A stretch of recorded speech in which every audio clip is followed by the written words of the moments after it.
दोस्तों आज की इस वीडियो को ध्यान से पूरा जरूर देखेगा, नहीं तो आपकी सिर्फ एक भूल आपसे वर्दी छीन सकती है। तो चलिए दोस्तों, नमस्कार, स्वागत है आप सभी का यूट्यूब चैनल एजुकेशन पे में।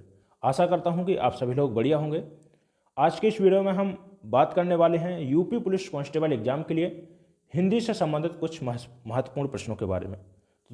वीडियो के अंत तक आपको धैर्यपूर्वक और फुल कंसंट्रेशन के साथ में बना रहना है और कोशिश यही करेंगे आप कि ज़्यादा से ज़्यादा प्रश्नों को आप अटेम्प्ट करें और प्रश्नों का उत्तर देने की कोशिश करें। तो चलिए दोस्तों, यदि आपने अभी तक चैनल को सब्सक्राइब नहीं किया है तो चैनल को सब्सक्राइब जरूर कर लें और वीडियो को शेयर कर दीजिएगा। चलिए बढ़ते हैं अपने सबसे पहले प्रश्न की ओर और प्रश्न है आपके सामने स्क्रीन पर। चलिए, कह रहा है कि उधर मत बैठो, वाक्य का प्रकार बताना है आपको। ऑप्शन ए कह रहा है निषेधात्मक वाक्य है, इच्छार्थक वाक्य है या फिर संकेतार्थक वाक्य है। ऑप्शन डी कह रहा है कि आज्ञार्थक वाक्य है। चलिए कमेंट करिए आंसर क्या हो जाएगा इसका। तो चलिए बढ़ते हैं अपने आंसर की तरफ। कह रहा है कि उधर मत बैठो, जहां पर निषेध की बात की गई हो, ठीक है, जहां पर नकारात्मकता की बात आती है तो वहां पर कौन सा वाक्य आता है? निषेधात्मक वाक्य आता है, ठीक है। तो ऑप्शन ए के साथ में हमारा यहां पर राइट आंसर चला जाएगा। अब वाक्य हमसे पूछा है तो देखिए, वाक्य को हम दो प्रकार से देखते हैं। एक तो देखते हैं रचना की दृष्टि से और जो दूसरा है हमारा वो है अर्थ की दृष्टि से, ठीक है। तो जो हमें समझना है यहां पर वो समझना है अर्थ की दृष्टि से, ठीक है। अर्थ की दृष्टि से वाक्य की बात करते हैं तो अर्थ की दृष्टि से वाक्य होते हैं 8 प्रकार के। 8 प्रकार में कौन कौन से हैं इसको भी देख लीजिएगा। एक तो होता है, देखिए, विधानवाचक वाक्य, ठीक है, विधानवाचक वाक्य हो गया, ठीक है। दूसरा आपका निषेधात्मक वाक्य हो गया, ठीक है। तीसरा इच्छावाचक हो गया, ठीक है। चौथा हो गया संकेतवाचक वाक्य हो गया और पांचवा आज्ञार्थक वाक्य हो गया। और छठवें की बात करते हैं तो छठवां कौन सा हो गया? प्रश्नवाचक वाक्य हो गया, जिसमें क्या, क्यों, कैसे के प्रश्न का अर्थ निकलता हो, ठीक है। प्रश्नवाचक अब वाक्य हो जाएगा, ठीक है। जहां संदेह की बात की गई हो वहां पर संदेह, ठीक है, संदेहवाचक वाक्य हो जाएगा वहां पर, ठीक है। इसके अलावा देखिए, जैसे विस्मयादिबोधक वाक्य हो गया, विस्मयादिबोधक वाक्य। तो अर्थ की दृष्टि से वाक्य की बात करते हैं तो अर्थ की दृष्टि से वाक्यों के कितने प्रकार होते हैं? 8 प्रकार के होते हैं, ठीक है। चलिए अब देखिए इच्छार्थक वाक्य। चलिए थोड़ा सा और मैं यहां पर आपको बताऊंगा, ज़्यादा आपको पकाने की कोशिश नहीं करूंगा। जितना आपके लिए एग्जाम के लिए ज्ञान जरूरी है उतना ही लीजिए, इसके बाद में फिर ना आपको देखना है कोई बात नहीं, फिर बाद में समझते रहिएगा। चलिए, तो निषेधात्मक वाक्य, जहां पर निषेध की बात की गई हो, जहां पर नकारात्मक की बात की गई हो, जहां पर मना करना, ठीक है, मना करना दिखाया गया हो। जैसे उधर मत बैठो, मैं नहीं जाऊंगा, ठीक है। तो जो नहीं है किसको बता रहा है? निषेध के वाक्य में, ठीक है। तो वहां पर कैसा वाक्य होगा? निषेधात्मक वाक्य हो जाएगा।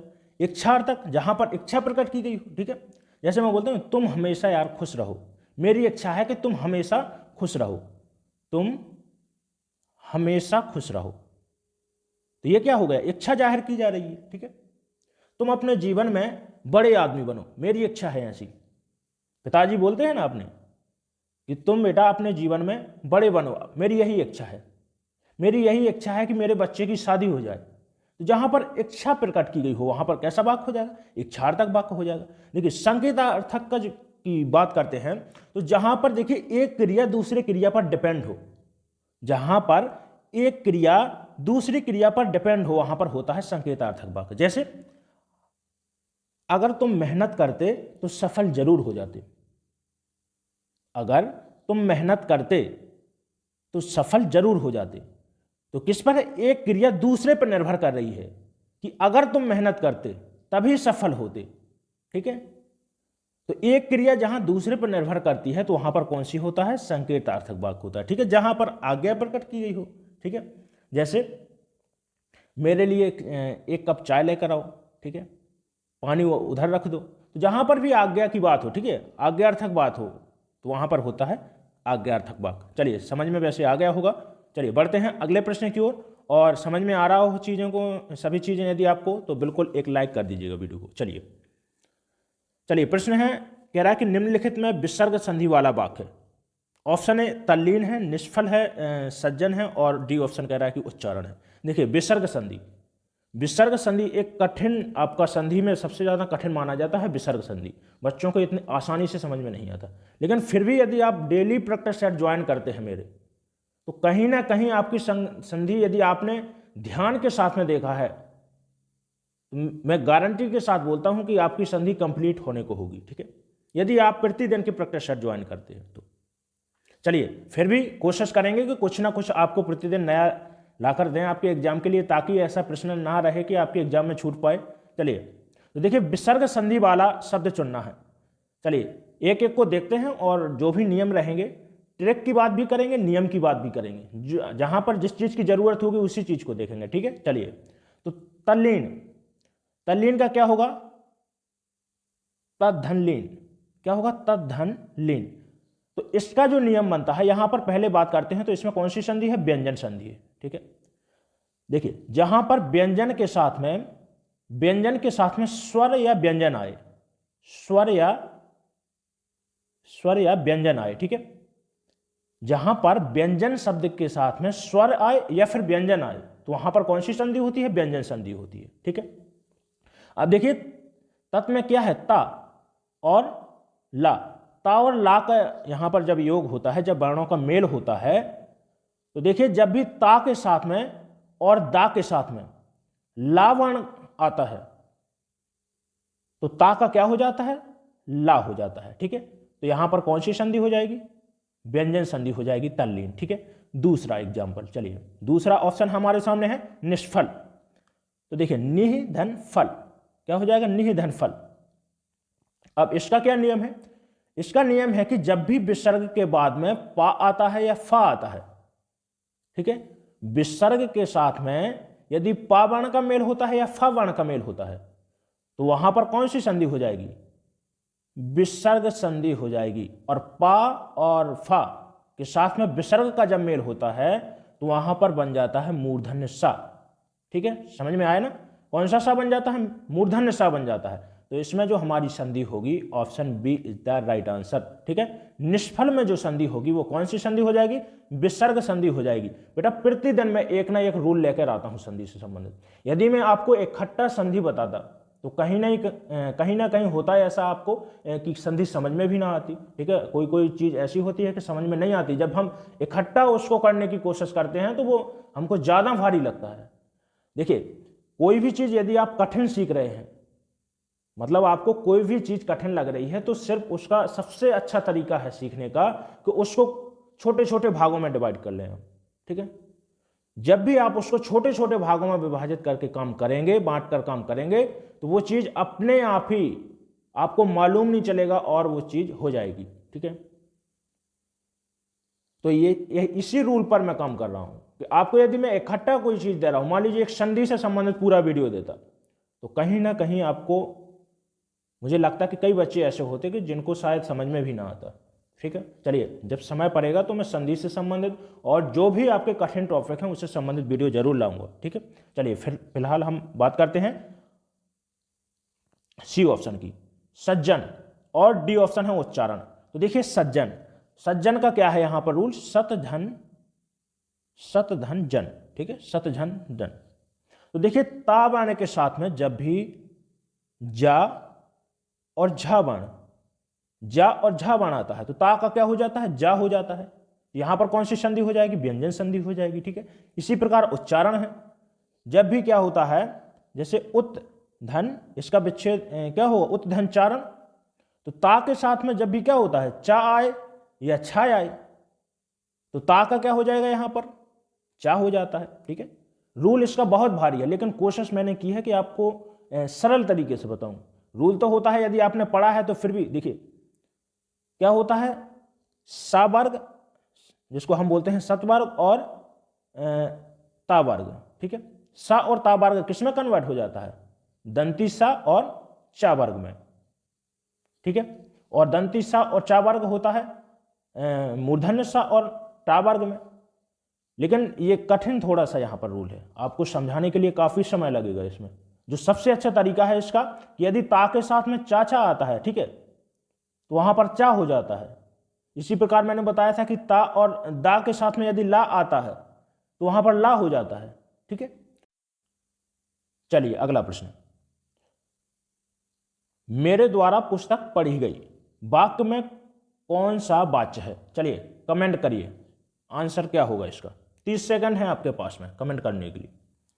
तो देखिए मेरे द्वारा पुस्तक पढ़ी गई। वाक्य में कौन सा वाच्य है? ऑप्शन है सकर्मक क्रिया, भाववाच्य, कर्तवाच्य और कर्मवाच्य।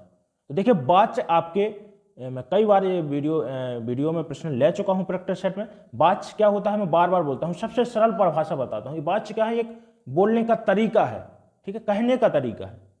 और यदि इनके प्रकार की बात करते हैं तो 3 प्रकार के होते हैं, ठीक है। एक तो आपका कर्तवाच्य हो गया, कर्मवाच्य हो गया, और तीसरा होता है भाववाच्य या फिर जिसको हम क्रियावाच्य भी बोलते हैं, ठीक है। तो कर्तवाच्य क्या होता है? चलिए थोड़ा सा समझ लीजिएगा, कभी गलत नहीं होगा, गारंटी है इसकी, ठीक है।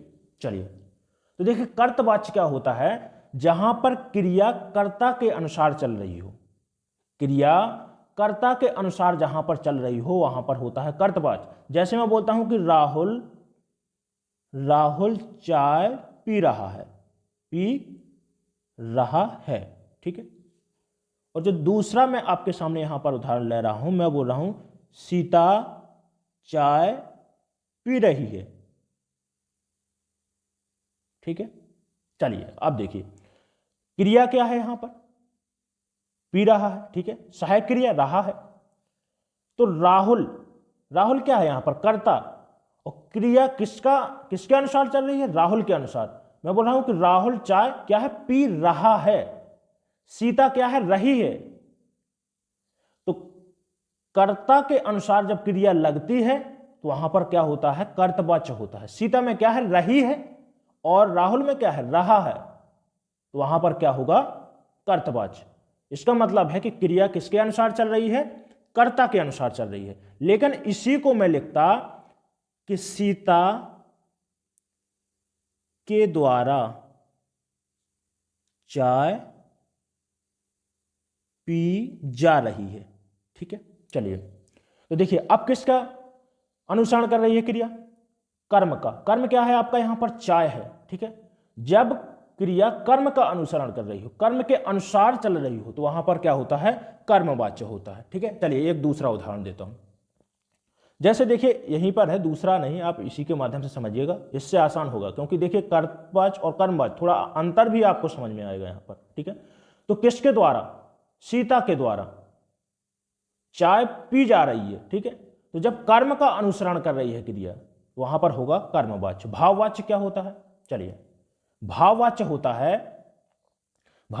है जैसे मैं बोलता हूं कि रमा से पढ़ा नहीं जाता, रमा से पढ़ा नहीं जाता। अब देखिए क्या है? पढ़ा नहीं जाता। तो जहां पर क्रिया ना तो कर्म का अनुसरण कर रही हो, ना कर्म के अनुसार लग रही हो, ना कर्ता के अनुसार लग रही हो, ठीक है। क्रिया में क्या हो? भाव प्रधान हो, ठीक है। क्रिया खुद के अनुसार काम कर रही हो, तो वहां पर होता है भाववाच्य, ठीक है। चलिए अब जो यदि आपको फिर भी समझ में नहीं आया तो मैं ट्रिक के माध्यम से भी आपको समझाता हूं। चलिए पहले आप आंसर देख लो यहां पर, इसके बाद में ट्रिक भी देख लेंगे, कोई जल्दी नहीं है, आराम से समझेंगे, ठीक है। चलिए मेरे द्वारा पुस्तक क्या है? पढ़ी गई। मेरे द्वारा पुस्तक पढ़ी गई। मैं बोलता कि मेरे द्वारा खाना खाया गया, तो खाना के अनुसार, खाना क्या है यहां पर? कर्म है। पुस्तक क्या है यहां पर? कर्म है। तो कर्म के अनुसार गई, खाना के अनुसार खाया गया, समझ रहे हैं ना आप? गया। तो क्रिया जब कर्म का अनुसरण करे तो वहां पर होता है कर्मवाच्य। तो option D is the right answer, ठीक है। चलिए अब देखिए जिन बच्चों को भी समझ में नहीं आया है तो कोई बात नहीं, आपको ट्रिक के माध्यम से भी समझाता हूं। चलिए देखिए कर्तवाच्य की बात करें तो यदि वाक्य में से या के द्वारा ना दिया गया हो, ठीक है। से जैसे मैं बोलता हूं कि रमा से पढ़ा नहीं जाता, तो मैंने जो आपको उदाहरण दिया था, मैंने बोला था कि राहुल, या फिर लिख सकते हैं, चलिए इसी को देखते हैं, लिख सकते हैं कि रमा पढ़ नहीं सकती, ठीक है। रमा पढ़ नहीं सकती। तो वाक्य में क्या है? से या के द्वारा नहीं है, तो समझ लीजिए आप कि वहां पर कौन सा वाच्य है? कर्तवाच्य है। लेकिन यदि वाच्य में से दिया हो कर्ता के बाद, या के द्वारा, और क्या हो? साथ में कर्म हो। कर्म क्या है? जैसे पुस्तक, तो यहां पर क्या लिखा? मेरे द्वारा, तो कर्म हो साथ में। और यदि से वहां पर कर्ता के बाद लगा हो, जैसे रमा के साथ में लगा हुआ है, या के द्वारा लगा हो, तो वहां पर होता है कर्मवाच्य, याद रखिएगा। लेकिन देखिए कर्मवाच्य लगा के लगा हो, के द्वारा लगा हो, या से लगा हो, और कर्म ना हो तो वहां पर होता है भाववाचक। ये आपकी ट्रिक है, ठीक है। चलिए दोस्तों, चलिए अगला प्रश्न है, एक ही वाक्य में जब एक से अधिक उपवाक्य शब्द एवं वाक्यांश समान रूप में प्रयुक्त होते हैं तब किस विराम चिन्ह का प्रयोग किया जाता है? चलिए कमेंट करिए। देखिए कह रहा है कि एक ही वाक्य में जब एक से अधिक वाक्य जोड़ रहे हो, या फिर शब्दों को जोड़ा जा रहा हो, या फिर वाक्यांश को जोड़ा जा रहा हो, ठीक है, तो कह रहा है कि वहां पर किस विराम चिन्ह का प्रयोग किया जाता है? चलिए ऑप्शन ए है अल्प विराम, पूर्ण विराम, निर्देशक विराम और अर्ध विराम, ठीक है। चलिए तो देखिए मैं एक उदाहरण ले रहा हूं आपके सामने, जैसे मैंने कहा मैं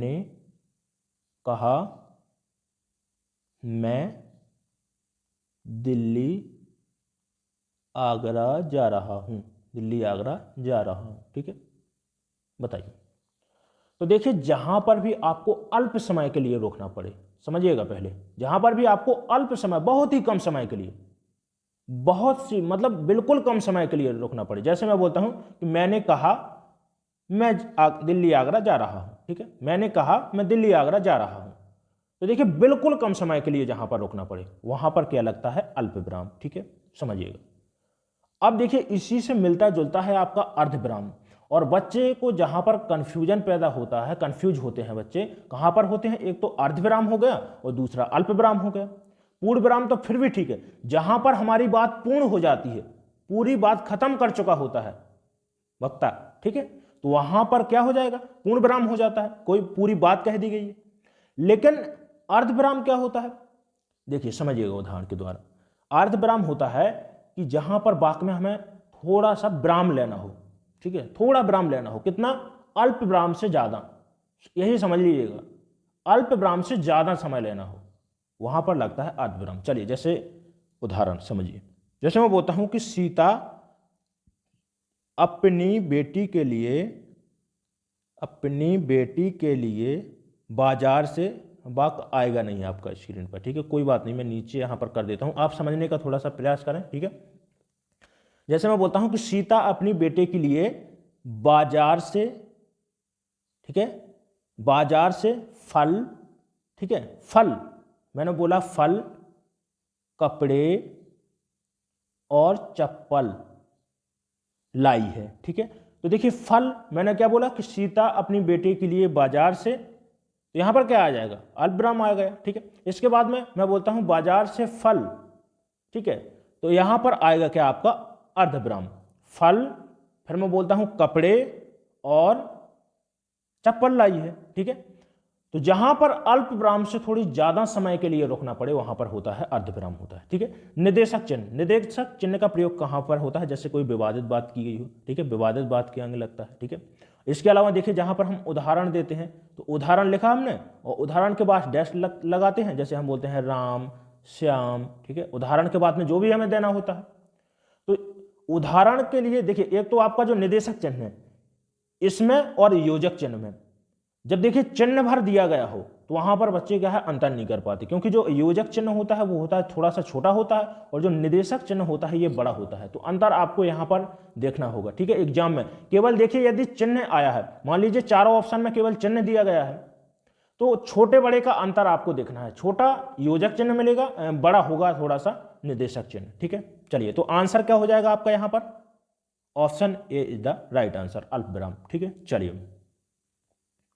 चलिए नेक्स्ट प्रश्न, चिड़ी मार में बताइए कौन सा समास है? ऑप्शन ए कर्ण तत्पुरुष, अपादान तत्पुरुष, करण तत्पुरुष, और ऑप्शन डी कह रहा है कि संबंध तत्पुरुष। चिड़ी मार में, चिड़ी मार मतलब अर्थ क्या होगा इसका? यदि हम विग्रह करते हैं तो क्या हो जाएगा? चिड़िया को मारने वाला, चिड़िया को मारने वाला, यही होगा ना? चिड़िया को मारने वालों को क्या बोलेंगे? चिड़ी मार। तो देखिए इसमें को विभक्ति का प्रयोग हुआ है, और जो कर्म कारक है आपका उसकी विभक्ति क्या होती है? को। अपादान की क्या होती है? से होती है। करण की क्या होती है? इसकी भी से होती है। और संबंध की क्या होती है? का, की, के और रा, री, रे, ठीक है। तो इसमें हुआ है हमारा कौन सी विभक्ति? को विभक्ति का प्रयोग। और को विभक्ति किसकी है? कर्म कारक की है। तो ऑप्शन ए के साथ में हमारा यहाँ पर राइट आंसर चला जाएगा। चिड़ी मार में कौन सा समास होगा? कर्म तत्पुरुष समास हो जाएगा। ठीक है, चलिए अगला प्रश्न। चलिए, बहुत जबरदस्त प्रश्न आपके सामने, बहुत ही इंपॉर्टेंट प्रश्न है। कमेंट करिए और नोट जरूर कर लीजिएगा, जो भी महत्वपूर्ण पॉइंट बता रहा हूं नोट कर लीजिएगा। ठीक है, चलिए, एक भारतीय आत्मा नाम किस कवि को दिया गया? चलिए, एक भारतीय आत्मा नाम किस कवि को दिया गया है? और उनकी ये रचना भी है, याद रखिएगा। एक भारतीय आत्मा, उनकी रचना भी है और बहुत फेमस रचना है ये। चलिए बताइए। ऑप्शन ए कह रहा है कि श्रीधर पाठक, बालकृष्ण शर्मा नवीन और माखनलाल चतुर्वेदी, सोहनलाल द्विवेदी। चलिए करिए कमेंट। तो देखिए, ऑप्शन सी के साथ में हमारा यहाँ पर राइट आंसर हो जाएगा माखनलाल चतुर्वेदी। माखनलाल चतुर्वेदी की देखिए यहाँ पर आपको तीन रचनाएं याद रखनी है जो सबसे ज्यादा इंपॉर्टेंट है। पहली तो जो आपको याद रखना है हिम तरंगिणी। ठीक है, हिम तरंगिणी क्यों इंपॉर्टेंट है समझिएगा। प्रश्न यहां से बनता है कि सबसे पहला साहित्य अकादमी पुरस्कार किसको और किस कृति के लिए दिया गया था? ठीक है, साहित्य अकादमी पुरस्कार। तो साहित्य अकादमी पुरस्कार 1955 में सबसे पहले माखनलाल चतुर्वेदी को हिम तरंगिणी रचना के लिए मिला था। और ये प्रश्न एग्जाम्स में पूछा जा चुका है, याद रखिएगा। ठीक है, तो ये इंपॉर्टेंट है, इसको याद रखिएगा। एक तो ये रचना हो गई, दूसरी है एक भारतीय आत्मा, इनको उपनाम भी है इनका, और एक भारतीय रचना इनकी, वो आत्मा इनकी एक रचना भी है, ये भी याद रखना है। और जो तीसरी याद रखना है आपको वो है हिमकृतनी। ठीक है, हिमकृतनी। ये तीन रचनाएं हैं जो सबसे ज्यादा इंपॉर्टेंट है माखनलाल चतुर्वेदी से। ठीक है, चलिए दोस्तों अगला प्रश्न। क्षेत्र विशेष में बोले जाने वाली भाषा को क्या बोलते हैं? राष्ट्रभाषा, राजभाषा, परिनिष्ठित भाषा और बोली। चलिए, तो देखिए, राष्ट्रभाषा क्या? संपूर्ण राष्ट्र में, पूरे राष्ट्र में जो भाषा बोली जाती है। जैसे भारत है हमारा, ठीक है, तो भारत इंडिया की भाषा क्या है? हिंदी है, तो राष्ट्रभाषा हो जाएगी। राजभाषा क्या है? जो किसी एक मतलब राज्य में बोली जाती है उसको राजभाषा बोल देंगे। ठीक है, परिनिष्ठित भाषा क्या होता है समझिएगा। परिनिष्ठित भाषा जैसे हम बोल सकते हैं एक आदर्श रूप। ठीक है, आदर्श भाषा भी इसको बोल सकते हैं। ठीक है, जैसे मान लीजिए कोई बहुत बड़ा क्षेत्र है और बहुत बड़े क्षेत्र में बोली जाने वाली भाषा को क्या बोल सकते हैं हम? परिनिष्ठित भाषा बोल सकते हैं। ये भाषा का क्या होती है? आदर्श रूप। ठीक है, मतलब परिनिष्ठित का यहां पर जो मतलब निकलता है, मतलब पूर्णतः सही, एक आदर्श समझ रहे हैं ना आप? ठीक है, तो परिनिष्ठित भाषा जैसे मान लीजिए हिंदी भी है आपकी एक। ठीक है, इसका प्रयोग कहाँ पर? जैसे आप साहित्य लेखन में कर सकते हैं। ठीक है, शिक्षा के लिए करते हैं, शासन चलाने के लिए भी करते हैं। तो इसको क्या बोलते हैं? परिनिष्ठित भाषा बोलते हैं। बोली, तो बोली यहां पर ऑप्शन डी हमारा सही आंसर हो जाएगा। क्षेत्र विशेष में बोली जाने वाली भाषा। आपने देखा होगा कि भारत की तो ऐसी प्रकृति है कि कदम कदम पर अलग अलग बोली है। ठीक है, कहा जाता है ऐसा कि आप 2 किलोमीटर चलिएगा उसके बाद में भाषा चेंज हो जाती है। तो किसी क्षेत्र में, ठीक है, एक क्षेत्र विशेष में बोली जाने वाली भाषा को क्या बोलते हैं? बोली बोलते हैं। ठीक, जैसे आपकी ब्रज हो गई, बुंदेली बोली होगी, बहुत सारी बोली हैं। तो ऑप्शन यहां पर डी हमारा सही आंसर हो जाएगा। चलिए अगला प्रश्न। जातीय का विलोम क्या होगा? ऑप्शन ए कह रहा है कि सामूहिक, विजातीय, और सी सामुदायिक, और डी कह रहा है कि सजातीय। बताइए। तो जाति क्या? जो जात से है, तो मतलब जो जात से नहीं है उसको क्या बोलेंगे? विजातीय। तो ऑप्शन डी ऑप्शन बी के साथ में हमारा सही आंसर हो जाएगा। चलिए अगला प्रश्न। यह नई साड़ी है, वाक्य में नई शब्द क्या है? बताइए, कमेंट करिए। कह रहा है कि यह नई साड़ी है, वाक्य दिया है, इसमें जो नई शब्द है वो क्या है? ऑप्शन ए सर्वनाम है, क्रिया है, क्रिया विशेषण, या फिर विशेषण है। चलिए, तो देखिए, नई साड़ी समझिएगा थोड़ा सा। यहां पर साड़ी क्या है? यहां पर संज्ञा हो गई। साड़ी क्या है? किसी वस्तु, स्थान, कोई चीज है तो उसको नाम को क्या बोलते हैं? संज्ञा। तो यहां पर जो साड़ी है वो क्या हो जाएगा? संज्ञा। और जो नई है वो क्या है? साड़ी की विशेषता बता रहा है। साड़ी की विशेषता बता रहा है कि साड़ी कैसी है? नई है। यहां पर होता काली, तो क्या हो गया? मतलब काली क्या है? साड़ी की विशेषता है। तो नई क्या है? यहां पर विशेषता है। ठीक है, तो नई क्या है? विशेषण हो गया। ठीक है, तो ऑप्शन डी यहां पर हमारा सही आंसर हो जाएगा। जो संज्ञा, ऐसे शब्द जो संज्ञा या सर्वनाम की विशेषता बताते हैं उसको क्या बोलते हैं? विशेषण बोला जाता है। ठीक है, तो यहां पर जो नई है वो क्या हो जाएगा? आपका विशेषण हो जाएगा। तो option D is the right answer. अब विशेषण की बात करते हैं तो देखिए विशेषण 4 प्रकार के होते हैं। एक तो होता है आपका गुणवाचक विशेषण, तो यहां पर जो होगा क्या हो जाएगा? गुणवाचक विशेषण हो जाएगा। ठीक है, जैसे मैं बोलता हूं नौजवान, मैं बोलता हूं नौजवान, तो क्या है? जो नौजवान है वो कैसा है? एक विशेषण, गुणवाचक विशेषण। मैं बोलता हूं काला आदमी, पीला कोट, ठीक है, छोटा कुत्ता, काला कुत्ता, लाल गाय, ठीक है, तो ये क्या हो जाएगा? गुणवाचक विशेषण हो जाएगा। दूसरा होता है संख्यावाचक, जहां पर संख्या का बोध हो। ठीक है,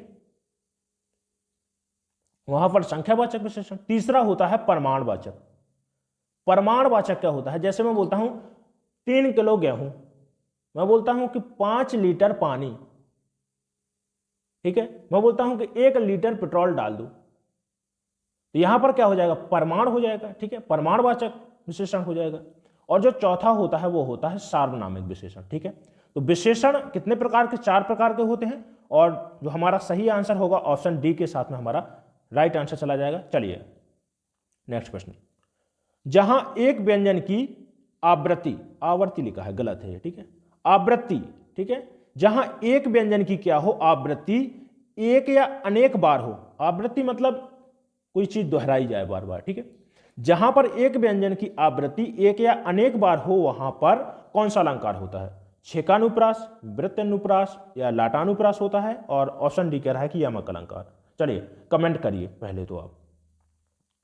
देखिए अलंकार, अलंकार क्या होता है? काव्य की शोभा बढ़ाने वाले, बोलते हैं ना, ये आपने बचपन से पढ़ी होगी, 7वीं में, 8वीं में, 9वीं में, 10वीं में, 11वीं में, 12वीं में, यही परिभाषा आप पढ़ते आए हैं। सबसे सिंपल सरल परिभाषा, जैसे संज्ञा की है ना, किसी वस्तु स्थान के नाम को, बेटा जो सर उसी को याद रखना है आपको, कोई जरूरत नहीं है कठिन याद रखने की।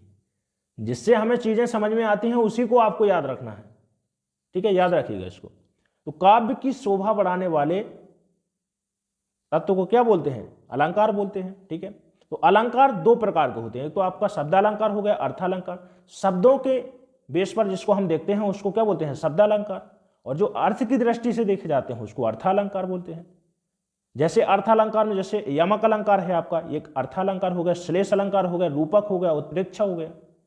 जैसे यमक अलंकार है तो अर्थ की दृष्टि से देखा जाता है जहां पर एक शब्द की आवृत्ति, एक शब्द एक से अधिक बार आए और उसका अर्थ प्रत्येक बार बदल जाए, वहां पर होता है अर्थालंकार, सॉरी यमक अलंकार। तो कैसा है? एक अर्थ अलंकार है। ठीक है, अर्थ का बोध हो जहां पर, वहां पर अर्थ अलंकार, और जहां पर शब्द का बोध हो वहां पर, शब्द या वर्ण की बात की गई हो वहां पर शब्दालंकार। तो अनुप्रास अलंकार आपका एक शब्दालंकार है। ठीक है, और अनुप्रास के भी 5 भेद है बेटा। ठीक है, इन 5 भेद में से जो पहला है वो है आपका छेकानुप्रास, दूसरा है वृत्तानुप्रास, ठीक है, और तीसरा है श्रुतानुप्रास, और जो चौथा है वो है लाटानुप्रास, और 5वां जो प्रकार है वो है अंत्यानुप्रास। ठीक है, तो यहां पर 3 दिए गए हैं, तो हम अभी 3 समझेंगे, इसके बाद अगले वीडियो में उसको भी कंप्लीट कर लेंगे। ठीक है, चलिए तो देखिए छेकानुप्रास क्या होता है? जहां पर स्वरूप और क्रम में, समझिएगा मेरी बातों को मैं क्या बोल रहा हूं, जहां पर एक स्वरूप और क्रम में शब्दों की आवृत्ति केवल एक बार हो, समझिएगा। चलिए मैं लिख देता हूं यहां पर, तभी आपको समझ में आएगा। स्वरूप और क्रम में, उदाहरण दूंगा तो आप बिल्कुल भली भांति इसको समझ जाएंगे। ठीक है, जितना ये कठिन दिखाई दे रहा है ना छेकानुप्रास, उतना कठिन नहीं है, बहुत ही सरल है। स्वरूप और क्रम में शब्दों की आवृत्ति कितने बार हो? एक बार हो, वहां पर होता है छेकानुप्रास। चलिए समझिएगा, एक उदाहरण देता हूं। मैं बोलता हूं रीझ रीझ रीझ रीझ, ठीक है, रहस्य रहस्य रहस्य रहस्य। ठीक है, अब पूरा लिखने की आवश्यकता नहीं है, आप इतने से ही समझ जाओगे। ये पूरा एक, ठीक है, पूरी एक लाइन है, लेकिन हमारी स्क्रीन पर नहीं आनी उसको। ठीक है, तो रीझ रीझ रहस्य रहस्य रहस्य। ठीक है, तो इसमें मैंने कहा है कि कोई वर्ण क्या होता है, शब्द स्वरूप और क्रम में आए। तो देखिए स्वरूप, जैसा रीझी यहां पर है वैसा ही रीझी यहां पर है, जैसा रहस्य यहां पर है वैसे ही यहां पर है। तो स्वरूप और क्रम में आए, और देखिए एक बार आवृत्ति हो, एक बार ये है और इसकी आवृत्ति एक बार ये हुई है, ठीक है। इसी प्रकार रहस्य और रहस्य, तो एक बार आवृत्ति होती है किसी शब्द की जहां पर स्वरूप और क्रम में, याद रखिएगा स्वरूप और क्रम में वैसा ही होना चाहिए, तो वहां पर होता है आपका 6 का अनुप्रास। चलिए दूसरा आपके सामने वृत्त अनुप्रास। वृत्त अनुप्रास क्या होता है कि जहां पर कोई वर्ण बार बार आए, और यही परिभाषा हम पढ़ते आए अभी तक अनुप्रास अलंकार की। जो सही मायनों में अनुप्रास अलंकार की परिभाषा है वो किसकी है? वृत्त अनुप्रास की है।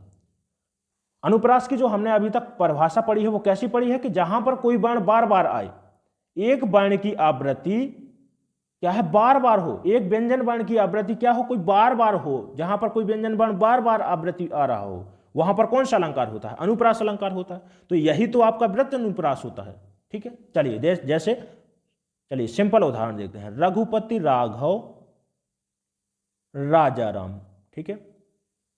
जिसको ये उदाहरण अच्छा नहीं लगता वो कोई दूसरा ले ले, जैसे चारू चंद की चंचल किरणें, ठीक है।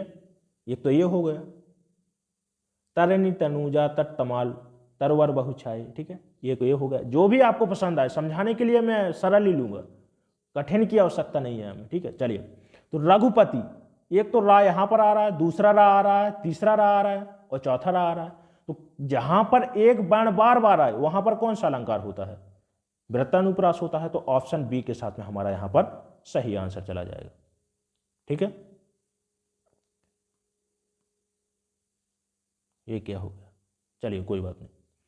तो यहां पर जो अलंकार होगा ऑप्शन बी हमारा सही आंसर हो जाएगा। चलिए लाटानुप्रास। लाटानुप्रास होता है कि देखिए कोई शब्द क्या है, उन शब्दों का वही अर्थ निकल रहा हो और वर्ण में, देखिए चलिए मैं दूसरे तरीके से आपको समझाता हूं। यहां पर लाटानुप्रास क्या होता है कि जहां पर क्या होता है कि एक ही अर्थ वाले शब्दों की क्या होती है? आवृत्ति होती है। चलिए उदाहरण देता हूं, थोड़ा सा यहां पर कठिन होता है, लगता है ये, पर उदाहरण जैसे ही आप समझेंगे देखेंगे तो आपको सरल लगने लगेगा, ठीक है। जैसे मैं बोलता हूं पूत सपूत तो क्यों धन संचय, क्यों धन संचय, और पूत कपूत तो क्यों धन संचय, क्यों धन संचय, ठीक है। चलिए देखिए उदाहरण है आपके सामने किसका? लाटानुप्रास का। तो जहां पर देखिए लाटानुप्रास होता क्या है समझिएगा थोड़ा सा, फिर इसके बाद में उदाहरण आपके सामने है, इसी के माध्यम से आपको समझा दूंगा, ठीक है। क्या होता है कि एक अर्थ, देखिए शब्द क्या हो कि एक ही जो अर्थ के शब्द हैं उसकी क्या हो? आवृत्ति हो। एक ही शब्द की, एक ही अर्थ वाले शब्दों की क्या होती है? आवृत्ति होती है। परंतु जब हम उसको अर्थ उसका निकालते हैं तो अर्थ क्या निकलता है? अलग अलग निकलता है। तो वहां पर होता है लाटानुप्रास, ठीक है। चलिए जैसे मैं देखता हूं यहां पर कि पूत सपूत तो क्यों धन संचय, और कुछ इसी प्रकार के शब्द हैं, जैसे पूत तो क्यों धन संचय। शब्द आपके उसी अर्थ वाले ऊपर हैं और नीचे भी हैं, पर इसका जब हम अर्थ निकालेंगे यहां पर तो वहां पर कौन सा अलंकार हो जाएगा? लाटानुप्रास। समझिएगा जैसे आपके सामने पहली लाइन है कि पूत सपूत तो क्यों धन संचय।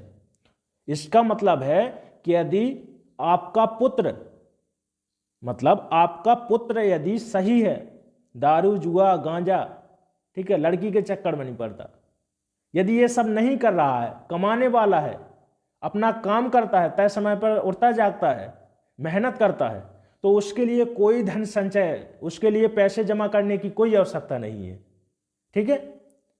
और दूसरी लाइन क्या कह रही है? कह रहा है कि पूत कपूत तो क्यों धन संचय। इसका मतलब है कोई दरवा है, पैसा है, उठाता है, जुआ खेलता है, यदि किसी पिता का बच्चा, ठीक है, लड़की पटाने में माहिर है, ठीक है।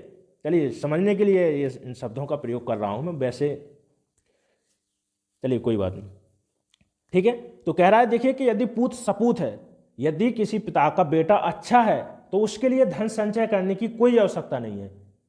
जब उसमें कोई अवगुण ही नहीं है तो वो तो खुद धन कमा लेगा।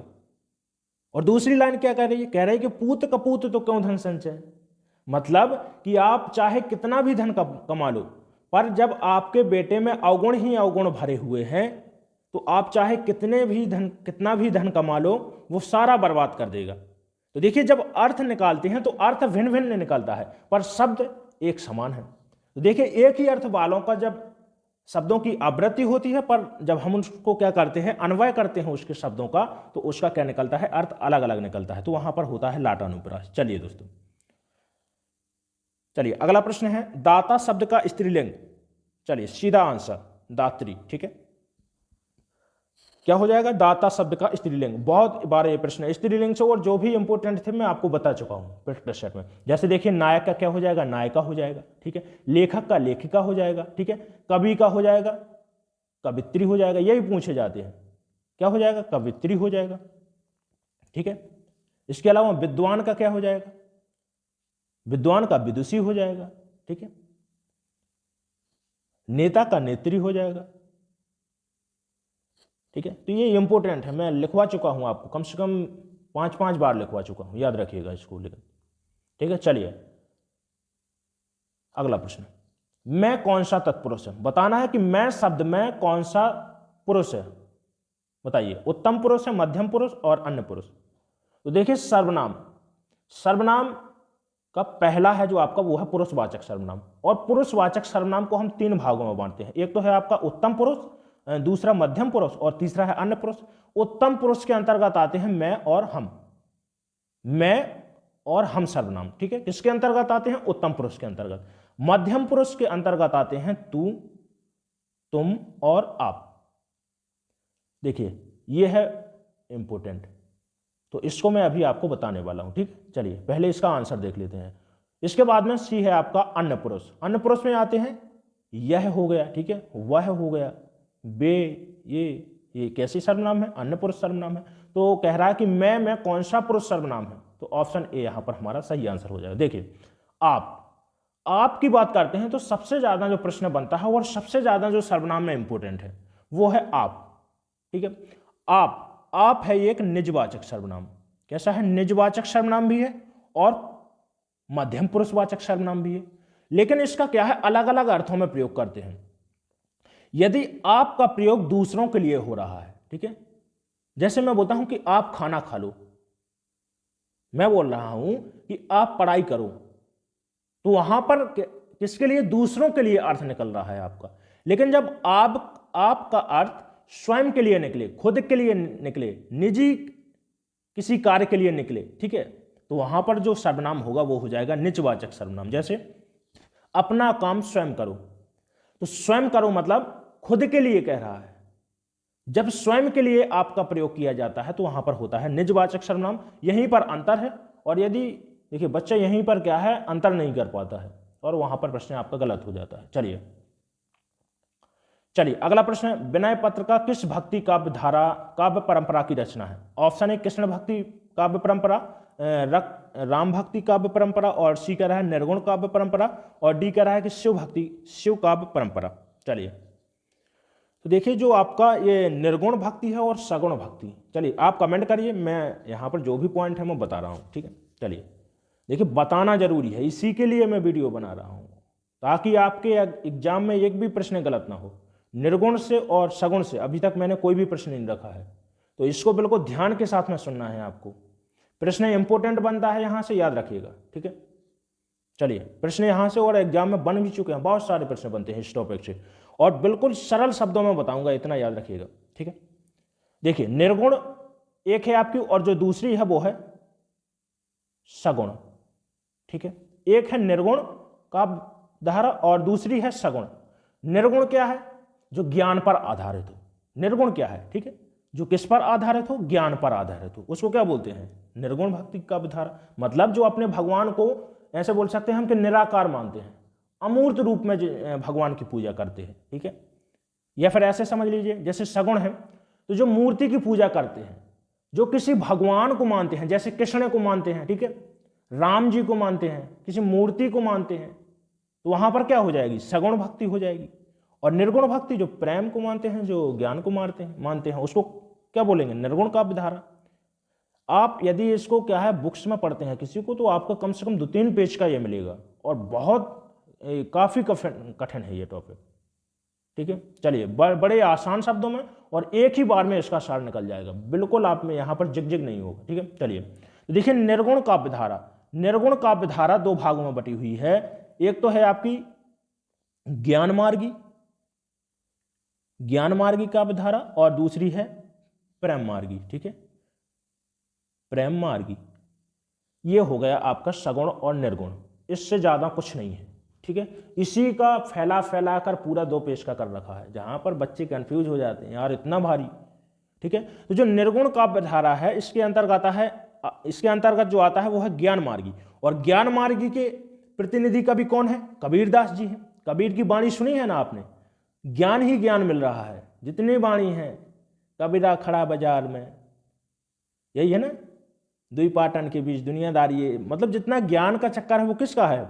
ज्ञान मार्गी शाखा के कबीरदास जी। ठीक है, तो प्रश्न बनता है यहां से कि ज्ञान मार्गी के प्रतिनिधि कौन है, तो आप कहेंगे सर कौन है? कबीरदास जी है।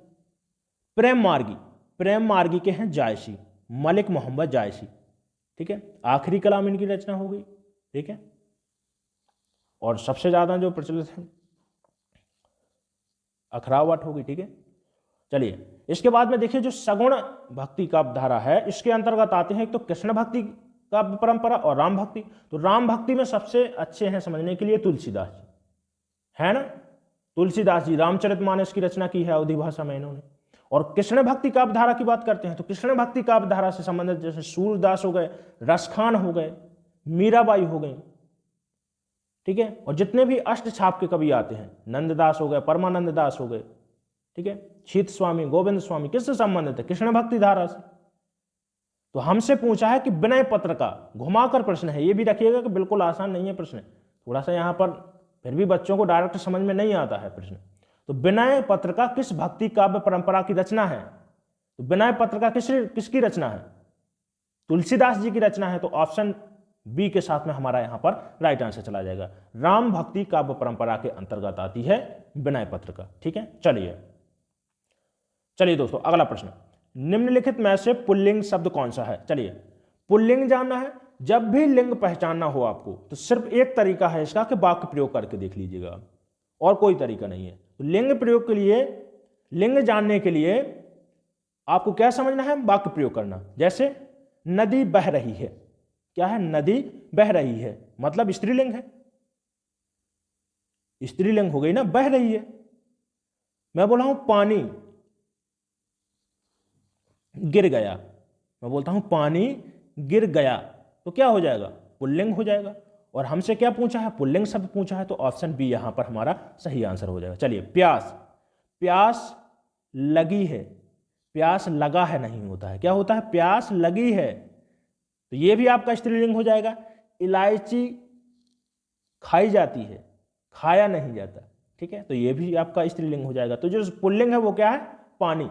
जब भी लिंग देखना है कि कौन से शब्द में पुल्लिंग है या स्त्रीलिंग है, तो इसके लिए आप वाक्य प्रयोग करें, सबसे बेहतर तरीका है। ठीक है, चलिए हे राम तुम कहां हो, वाक्य में कौन सा कारक है? ऑप्शन ए संबंध है, संबोधन है, अधिकरण और अपादान है। तो हे राम तुम कहां हो, क्या हो रहा है? आश्चर्य की बात हो रही है। ठीक है, जहां पर भी आश्चर्य प्रकट हो रहा हो वहां पर क्या होता है? कौन सा होता है बताइए? संबोधन। ठीक है, तो ऑप्शन बी यहां पर हमारा सही आंसर हो जाएगा। हे, भो, अरे, यदि इस प्रकार के, अरे ये क्या हो गया बोलते हैं ना, अरे, तो यहां पर क्या आ जाएगा? विस्मयादि बोधक चिन्ह। जहां पर विस्मय हो रहा हो, आश्चर्य हो रहा हो, जैसे मैं बोलता हूं अरे यह क्या हो गया, क्या हो गया, अरे वह गिर गया,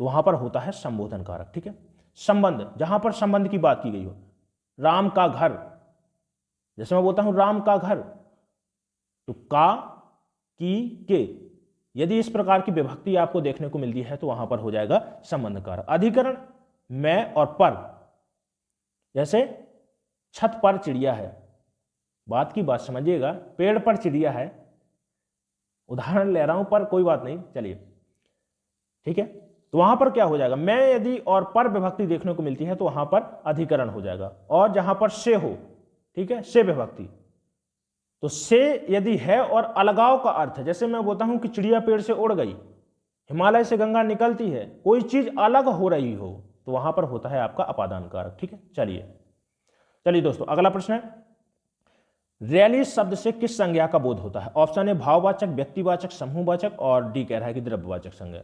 रैली शब्द से, चलिए देखिए, रैली हो गया, परिवार हो गया, ठीक है, समूह हो गया, ठीक है, बाजार हो गया, ठीक है, ठीक है। जहां पर भी एक से अधिक व्यक्तियों का बोध होता हो जिस शब्द में, मतलब, तो वहां पर कौन सी संज्ञा हो जाएगी? समूहवाचक संज्ञा हो जाएगी, ठीक है। तो ऑप्शन सी यहां पर हमारा राइट आंसर हो जाएगी। भाववाचक संज्ञा, जहां पर देखिए अवस्था की बात की गई हो, जहां पर दशा की बात की गई हो, जहां पर गुण की बात की गई हो, वहां पर होती है भाववाचक संज्ञा। जैसे मैं बोलता हूं बुढ़ापा, बुढ़ापा, बचपन, जवानी, ये कैसी हैं? अवस्थाएं हैं, ठीक है। मैं बोलता हूं नारित्व, ठीक है, मानवीय। तो जहां पर दशा, अवस्था और गुण की बात की गई हो वहां पर होता है भाववाचक संज्ञा, ठीक है। व्यक्तिवाचक संज्ञा, कोई भी नाम दिया गया हो, एवरीथिंग, कोई भी नाम दिया गया हो, जैसे राम, श्याम, ठीक है, मैं बोलता हूं विंध्याचल। पर यदि जाति का बोध होता है उस शब्द से तो वहां पर होता है जातिवाचक संज्ञा। जैसे मैं बोलता हूं पर्वत, लेकिन यदि मैं हिमालय बोलता हूं तो हिमालय आपका क्या हो जाएगा? व्यक्तिवाचक, किसी व्यक्ति विशेष की बात की गई है। जैसे मैं बोलता हूं राम, तो राम में हो जाएगा व्यक्तिवाचक संज्ञा। लेकिन मैं बोलता हूं लड़का, तो लड़का में क्या हो जाएगा? लड़का के अंतर्गत चाहे राम हो, श्याम हो, कल्लू हो, कोई भी हो, तो व्यक्ति के अंदर, व्यक्तिवाचक संज्ञा के अंदर कितने? सभी व्यक्तियों का बोध हो रहा है, तो वहां पर हो जाएगी लड़का में व्यक्तिवाचक संज्ञा। चलिए अगला है, कह रहा है कि यह वही लड़का है जो सदैव पढ़ाई में क्या आता है? अव्वल आता है। अव्वल क्या होता है समझिए, अव्वल क्या होता है? फर्स्ट आता है, समझिए, ठीक है, बोलते हैं ना। तो यह वही लड़का है जो पढ़ाई में अव्वल आता है। संरचना की दृष्टि से वाक्य कौन सा है? चलिए बताइए। साधारण वाक्य है, मिश्र वाक्य, संयुक्त है और आज्ञार्थक।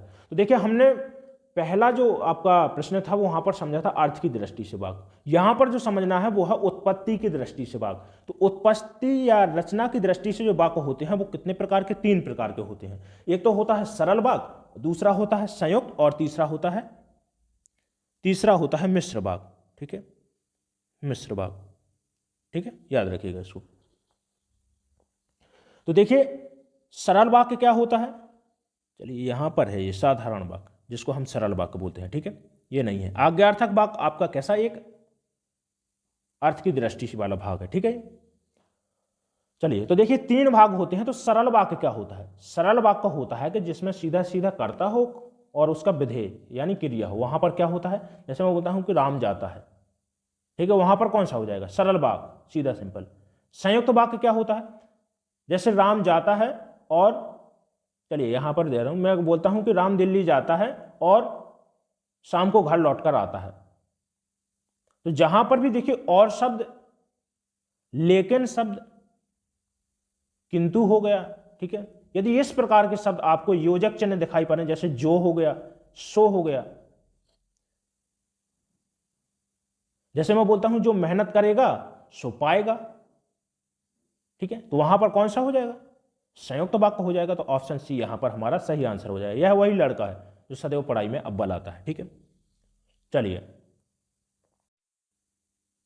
अगला प्रश्न, मुख्य क्रिया के अर्थ को स्पष्ट करने वाली क्रिया बताइए। सहायक क्रिया होती है, प्रेरणार्थक क्रिया, नामबोधक, या फिर नाम धातु क्रिया।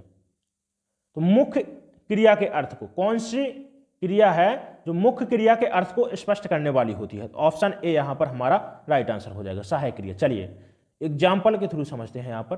चलिए देखिए, जैसे मैं बोलता कि राम जाता, ठीक है, आपके सामने यहां पर वाक्य है राम जाता, तो इसमें देखिए आपकी ये मुख्य क्रिया हो गई, कर्ता हो गया, लेकिन इसमें सहायक क्रिया अभी नहीं है, ठीक है।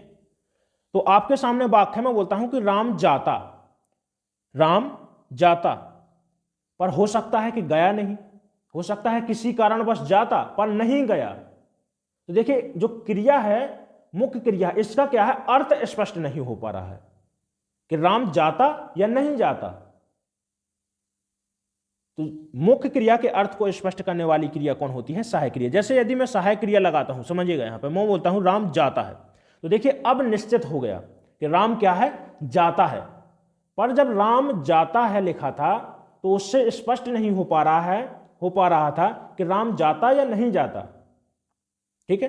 तो जो मुख्य क्रिया के अर्थ को स्पष्ट करती है उसको क्या बोलते हैं, सहायक क्रिया। तो ऑप्शन ए यहां पर हमारा राइट आंसर हो जाएगा। प्रेरणार्थक क्रिया क्या होता है, देखिए कर्ता यदि किसी दूसरे से कार्य करा रहा है तो वहां पर होती है प्रेरणार्थक क्रिया। जैसे चलिए, राम लिखवाता है, लिखवाता है, ठीक है। राम पढ़वाता है, ठीक है। राम पढ़वाता है, इसका मतलब है किसी दूसरे से पढ़वाता है, अपने लिए तो बोलेगा नहीं कि राम पढ़वाता है। तो जहां पर भी देखिए, यदि आपको समझ में नहीं आ रहा है तो वाक्य में मिलता है, यदि आपको वाता है, वाती है और वाते हैं, ठीक है। या फिर देखिए वाता है, वाती है, वाते हैं, यदि आपको इस प्रकार के शब्द देखने को मिलते हैं तो वहां पर हो जाएगी आपकी प्रेरणार्थक क्रिया, ठीक है। नामबोधक क्रिया क्या होती है और नाम धातु, इनको आपको समझना जरूरी है क्योंकि यहां पर आप कंफ्यूज हो जाते हैं। कुछ देखिए सिमिलर ही है और यहां पर जो प्रश्न यदि बनता है तो आप लोगों को समझ में नहीं आता कि नामबोधक है कि नाम धातु है। तो नाम धातु क्या होती है, चलिए समझते हैं इसको। देखिए नाम धातु होती है कि संज्ञा या विशेषण से बनने वाली धातु को क्या बोलते हैं, नाम धातु क्रिया बोलते हैं। जैसे मैं बोलता हूं गाली, तो गाली से क्या हो जाएगा, गरियाना, क्या हो जाएगा, गरियाना। तो जो नाम धातु होती है किसके साथ में, एक तो संज्ञा हो गया या फिर किससे, विशेषण से बनने वाली।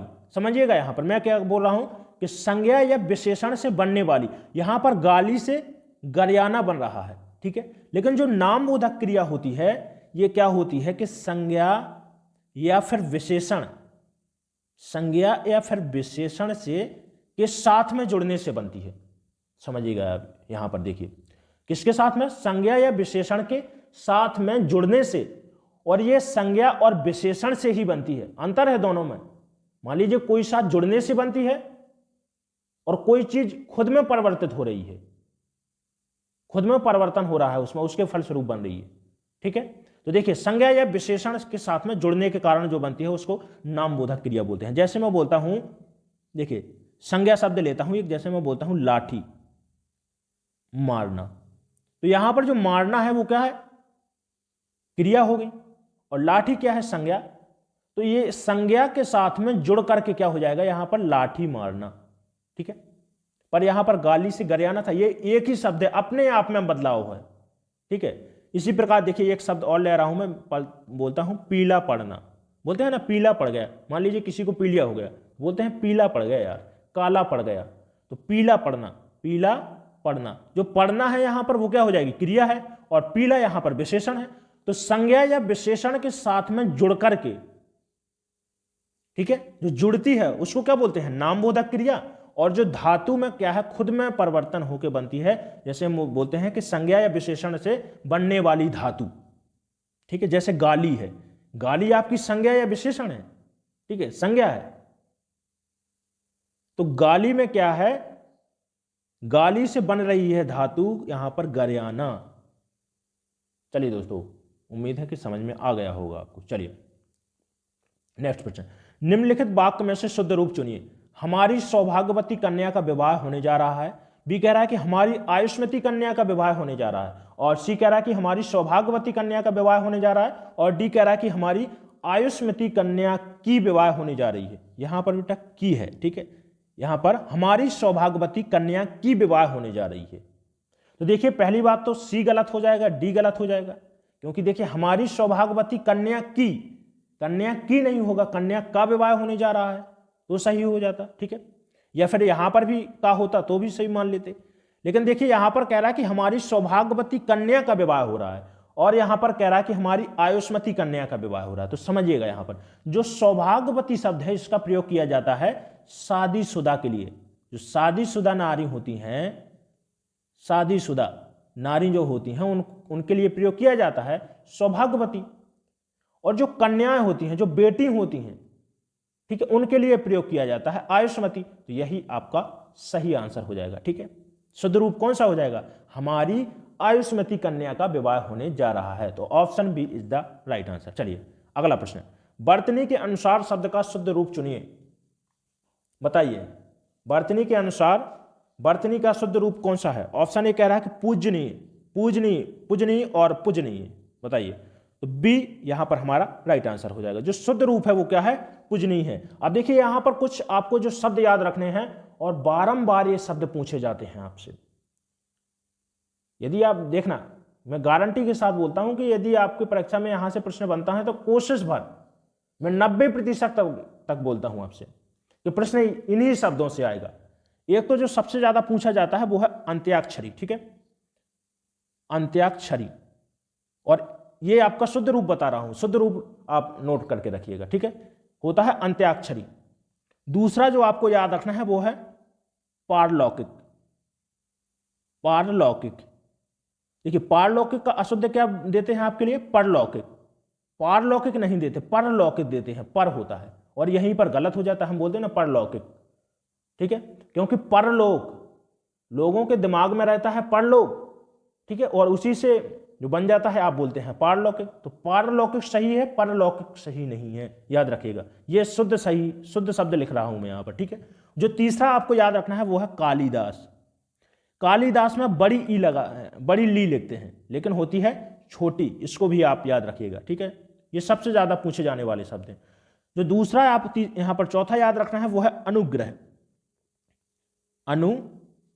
अब यहां पर ग्रह पर याद रखना आपको, ग्रह है जो यहां पर जो रा की रकार है वो क्या है, ग्रह है, पर बच्चे क्या देखते हैं, ग्रह, ये वाली लगाते हैं, तो यहीं पर गलत होता है, इसमें क्या है, ग्रह, ठीक है। इसके बाद में जो आपको याद रखना है इसी से मिलता जुलता हुआ, नोट कर लीजिएगा, ठीक है, जो बताया है मैंने वो नोट कर लीजिएगा, क्योंकि मैं हटा दे रहा हूं यहां पर, ठीक है। अनुगृहीत, अनुग्रह में क्या था, ग्रह, लेकिन अनुग्रहित होता है, अनुग्रहित नहीं होता है, गृहीत होता है, तो ये शुद्ध रूप है अनुग्रहित का, ठीक है, याद रखिएगा।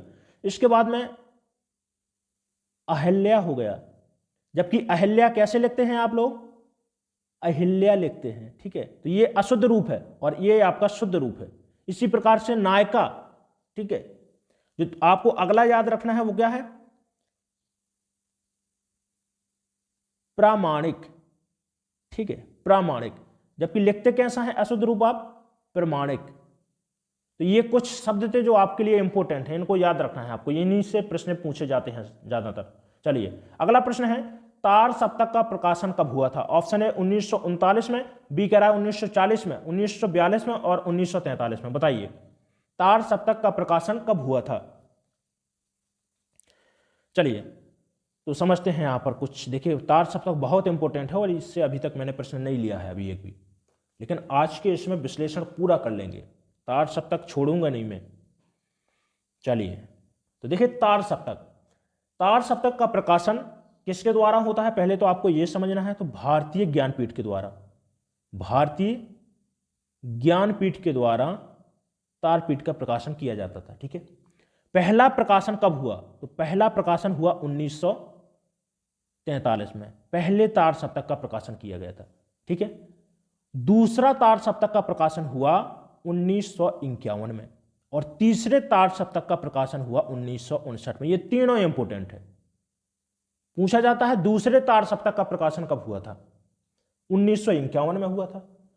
तीसरे का कब हुआ था, 1959 में हुआ था। पहले का कब हुआ था, 1943 में हुआ था। तो यही हमारा सही आंसर हो गया, ठीक है।